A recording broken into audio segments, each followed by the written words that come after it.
What's up, guys? This is Ty Zin from prisonerfreedom.com. It's a blog where we blog about the tools, the techniques, and the strategies to help us find freedom in life.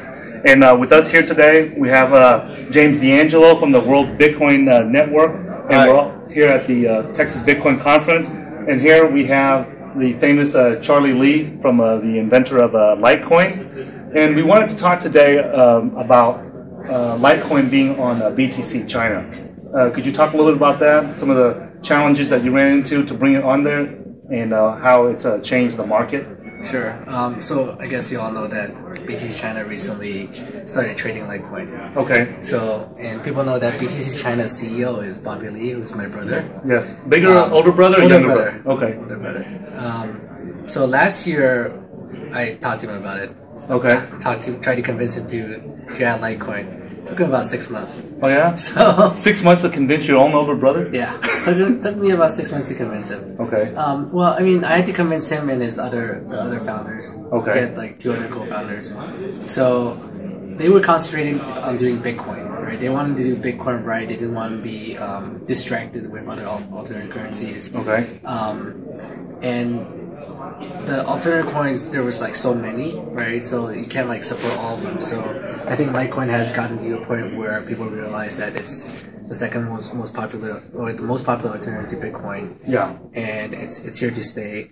Mm-hmm. And I finally managed to convince them. Okay. Yeah. And now they're going like all in. Okay. And that has significantly increased the price of Litecoin in the markets when that news came out. I mean, Litecoin, for all cryptocurrency, one thing you really need are like good, competent exchanges, like multiple ones, right? Yeah. So Litecoin previously had one big one, which is BTC, but the problem with BTC is it's anonymous. You don't really know who's behind them. Yes. Right. So they could take your money and run away, and there's no accountability. Yeah. Right. At least with BTC China, it's my brother, right? Yeah.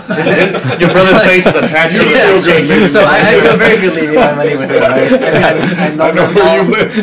I've known him all my life, right? Yeah. So I trust him. Yeah.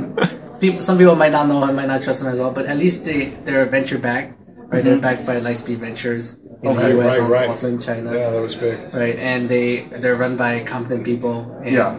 I think you can trust them, but now. Just so that we can clear up some of the myths or things that people have about China and the cryptocurrency market.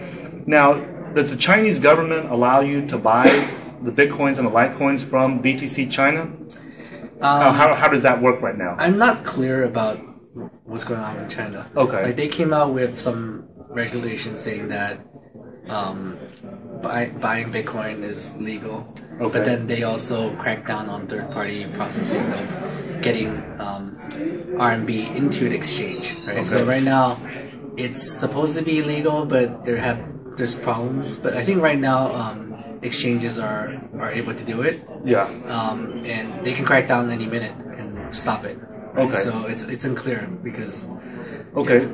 So let's say that I'm in the U.S. and I want to buy and sell Litecoins on the exchange at BTC China. What is the best mechanism or best method for me to deposit U.S. dollars into the exchange? Or how do I, what's the best? They don't support U.S. dollar deposits right now. So you pretty much need a Chinese bank account. And I'm not sure if you can deposit Bitcoin, exchange for RMB, and then exchange those RMB for Litecoin and withdraw. You might be able to do that without a bank account, but I hope that they're going to release a Bitcoin Litecoin exchange soon, so that you don't have to, so that anyone can just send Bitcoins directly into the exchange. Send Bitcoins or Litecoins directly and convert to the other currency. And there might be some regulatory issues with that with China. I don't know, but it's something my brother needs to figure out. Okay. Yeah. Well, I definitely look forward to hearing from that.